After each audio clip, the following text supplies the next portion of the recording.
Borderlands The Pre-Sequel, also known as that one you didn't really play, is the video game equivalent of a blue-tier gun. It's perfectly serviceable and even good in some instances, but it's far outclassed by its contemporaries. But hey, I'm not here to review the game, I'm just here to recap the story for you. So I tried to write the rest of this script without criticizing the game. I only got about 2 sentences in. The opening cutscene shows Athena, a character from the General Knox DLC from the first game, being captured by Lilith and the Crimson Raiders. Lilith asks Athena why she was working for Handsome. Wait, is that the same animation from the end of 2? Huh. Anyways, Athena telling her story is the framing device they use for this game, but I'm pretty sure they only did that so they could have Tiny Tina narrate the second playthrough. Delicious.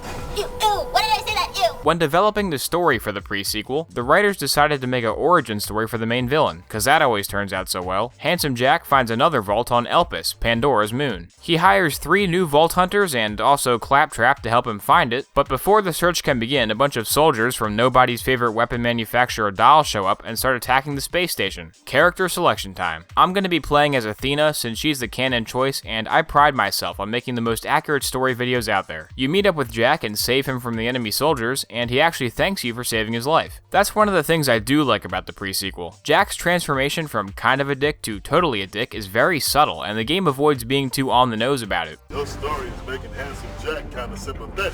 Jack says that you need to get off the space station ASAP, but when you try to leave, your path is blocked by Zarpedon, the leader of the Dahl Lost Legion. And also there's some kind of alien thing that can block bullets and calls you naughty. I'm not really sure what this is. Jack decides the only way to escape is to shoot you out of a cannon onto the moon. So after killing a guy who comes dangerously close to copyright infringement, you load yourself into the cannon and get shot to the moon's surface while Jack stays behind, gets completely surrounded by enemies, and dies. Upon arriving on Elpis, you meet Janie Springs, who leads you back to her house and gives you a gun with America on it. Zarpedon is using the Death Star laser to slowly blow up Elpis, so you need to get to the town of Concordia to enlist the help of the Merf. But before you do that, you have to kill this deadlift guy so you can fix the car stations, because for some reason, every area in this game is 100 miles wide. You arrive at Concordia, but the Merf doesn't want to help you, so you gotta find someone else. Lilith and Roland are there, but they don't want to play the pre-sequel, so you ask Moxie instead. She tells you some techno-babble, which translates into kill these guys, which you do, and then you head back to the town to confront the Merf with Jack. Wait, Jack's still alive? He was completely surrounded, and then it cut away, and now he's just fine somehow? Who's writing this game, David Benioff? You and Jack confront the Merf, who apologizes for being useless, but then he tries to kill Jack, but he misses horribly, so Jack kills him. Jack wants to build a robot army to go retake Helios, and to do that, he needs a top-of-the-line military-grade AI, which is a fancy way of saying a computer with a hot female voice. Janie knows where you can get one, but it will come at a terrible cost.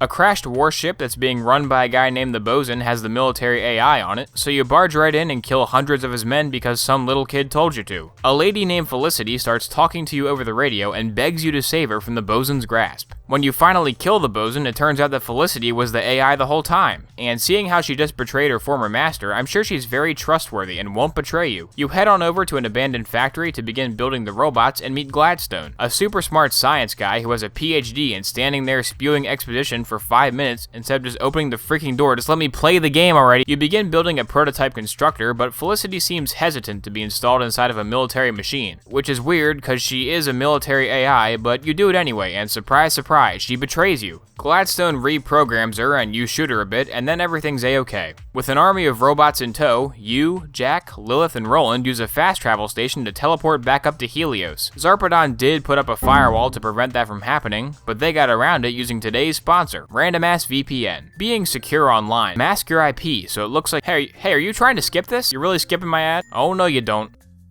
Yeah, that's right, it's an unskippable ad now. What are you gonna do about it? Wait, no, please don't install AdBlock, I need the money. When you arrive on Helios, you have to kill a bunch of Dahl soldiers to gain access to Jack's office. Hey look, it's this entire game summed up in one quest objective. Jack tells you to go save a bunch of Hyperion scientists. One of them can't stop talking about how much his son misses him while he's at work, so I wonder what's gonna happen to him. Jack finds out that the scientists have been talking to Jason Schreier about all the crunch hours they're required to work, so he does what all the game company CEOs wish they could do and personally executes the whistleblowers. You then go to shut off the giant laser, but Zarpedon shows up and blocks your path. She tries to kill you using Shadow Mario's paintbrush, but you get her down and she starts talking about how she's seen what's in the vault and how it's a huge mistake to go in there and blah blah blah, and Jack has the same reaction as the player. It's then revealed that Jack has been using the Eye of the Destroyer, which was the final boss of the first game, to power his laser beam. Moxie tells you to overload the eye with iridium, which Jack thinks is a terrible idea, but he goes along with it anyway. But then the eye blows up and it turns out Moxie was trying to kill Jack the whole time. Jack gets really mad, but he doesn't want this video to be demonetized, so he keeps it PG. Friggin' liars! Friggin' cowards! What will you learn? That your actions have consequences! The alien guardians have joined forces with the Dahl soldiers, but you cut through them like butter and get to the vault, which looks like the inside of a Covenant spaceship. You have to fight this thing, I don't like this thing. And then finally, you face off with the final boss, a quintessent looking guy with several phases. After you shoot him a million times, Jack shows up to see what treasure the vault holds. But the only thing in the vault is the Borderlands logo. He touches it and it reveals the secrets of the universe to him, but then Lilith Falcon punches it into his face and then teleports away. Jack goes crazy and starts ranting about how he's gonna awaken the warrior and purge Pandora, and Athena's like, yeah, no thanks, I'm out. Except she's not out because there are 2 DLCs. One of them is just a dialogue pack for Axton Engage, which also features some kind of wave-based arena thing, but the other one is a full-fledged story DLC where you go into Claptrap's brain and find out that he's a mass murderer who burned down a church full of disaster victims. The final boss was too hard, so I just looked up the ending on YouTube, and it turns out that Handsome Jack kills every Claptrap in existence. Back in the present, Lilith decides that she's heard enough and wants to execute Athena for no reason, but when the firing squad tries to shoot her, the weird naughty alien thing shows up again and teaches everybody how to get along. The final cutscene of the game shows Jack strangling his old boss to become the new CEO of Hyperion so he can finally fulfill his lifelong dream of making every Hyperion product yellow. From drab to fab with nothing but mustard!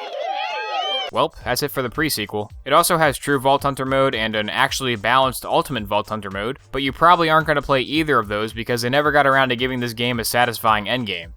So I shouldn't be expected to give this video a satisfying ending. He's such a lovely robot.